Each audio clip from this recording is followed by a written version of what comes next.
Does size really matter? Well, that's a broad question. It depends on what we're talking about.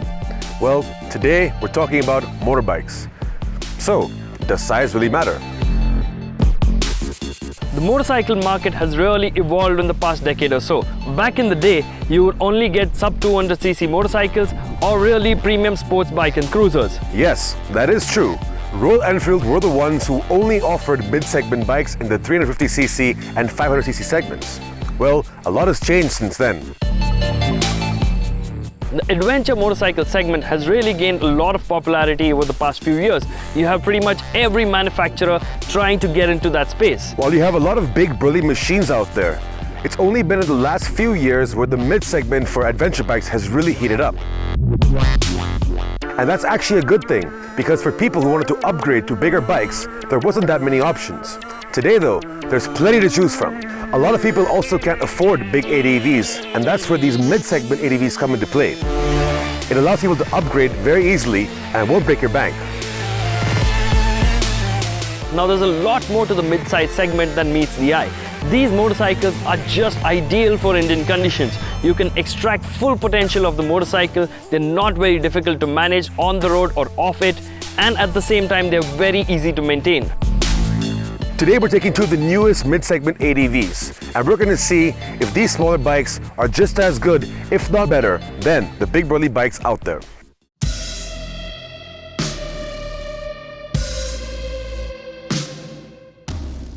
So, within the mid-size segment, there are a lot of options to choose from now. But the Benelli TRK 502 is the newest and most affordable bike of the lot. And well, although it's a mid-segment bike, it's actually very big when it comes to its dimensions. As you can see, the bike here is massive. It's got a very nice big 20-liter fuel tank, very big front cowlings as well, and it's got the very nice look, Italian design of course, and it resembles a lot from the Multistrada, especially in the front end. This bike's actually very heavy as well, more than 230 kilograms. So it actually is very, very big, and it gives you that very nice big bike feel. It's also got some massive front forks, and it gets big wheels with spokes. So it's an off-road centric bike, of course. It's also got a hydraulic monoshock at the rear. It's also got massive 320mm dual disc brakes at the front, and it also gets a single 260mm disc at the rear. So overall, this bike has got great design qualities, it looks very nice, it's aesthetically pleasing, and the overall build quality is actually very, very good, considering the price of this bike. The Suzuki V-Strom 650XT is a really great machine for someone who doesn't want something big and bulky. It gets the design DNA from the larger V-Strom 1000, but it has a narrower beak and a narrower midsection so that you can actually hold on to the bike a lot easier.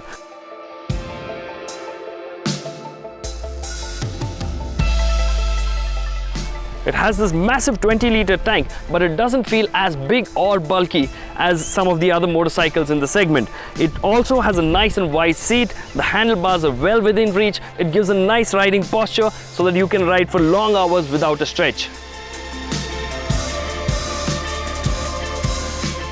So although the TRK 502 is a very big bike, what makes it very easy to ride is the wonderful 500cc liquid-cooled twin-cylinder engine. Now this engine is very nice, and surprisingly, it's a very, very refined engine, super smooth, buttery smooth almost. And that's very impressive. We've ridden the bike earlier, a few months ago, and we were very impressed with it. And once again, we're riding it here and having a great time with it. The throttle response is not obviously the quickest. This is not the most powerful engine, obviously. It's got 47 brake horsepower and 46 Newton meters of torque. So that's actually very usable power. Once again, I can't stress on this enough that less power sometimes means a lot more fun, and that's especially for novice riders who don't really know how to use and control so much power. So when you have an engine like this that's very controllable and very nice to ride, it offers you great usability because you can push it to its max and you can do a lot more with it within your riding capabilities. And that's actually very nice for beginners once again. Even if you're not a beginner, you will still have plenty of fun with this bike, especially when you're off-road. This is very off-road centric. The 6-speed transmission also does a pretty nice job. Overall, the engine and the transmission is very nice to work with, and the bike offers you very nice, controllable ride quality. The V-Strom comes with a 645cc V-twin. It makes about 71 horsepower and 60 odd Nm of torque. Now this sort of power and torque is just adequate for someone who's learning to ride off-road and still wants to go for adventures. The bike doesn't have that much power that you'll get scared, but at the same time it has just enough power to keep you entertained. The 6-speed transmission is absolutely great. It works well in the city as well as on the highway. The ratios are that sorted.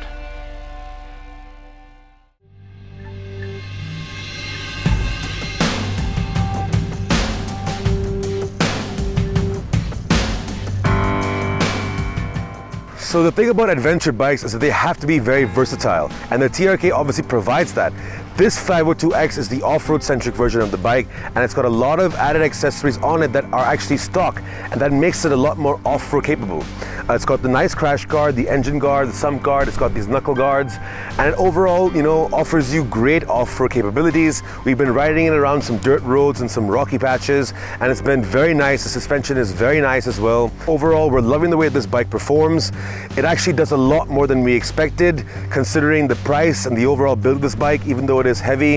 Handling it off-road, it's great. So even if you are looking to get off tarmac and go and do some actual adventure riding, this bike certainly will not disappoint you at all.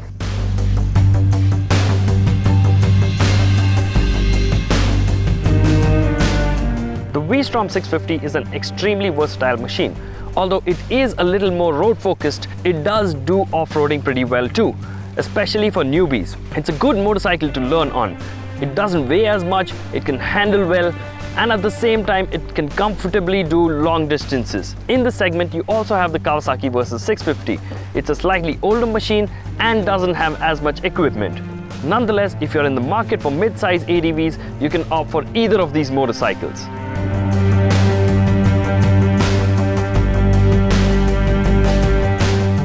That's right, the TRK 502 here starts at rupees 5 lakh. That's a very nice price. Of course, you have another Italian brand called Ducati that offers you the Scrambler, and that's also another mid-size segment bike, but that's a little bit more expensive. And that just goes to show you there's so much out there for you to choose from. The market has really evolved, and you can go from anywhere from the Royal Enfield Himalayan all the way up to the BMW GS 850 or the Tiger 800.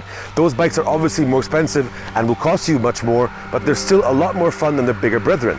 This bike, the 502, is absolutely so fun to ride. We had a great time with it, and I'm sure you will too. And I promise you, if you're looking to upgrade to a bigger bike, these mid-size segment ADVs will not disappoint you. So what are you waiting for?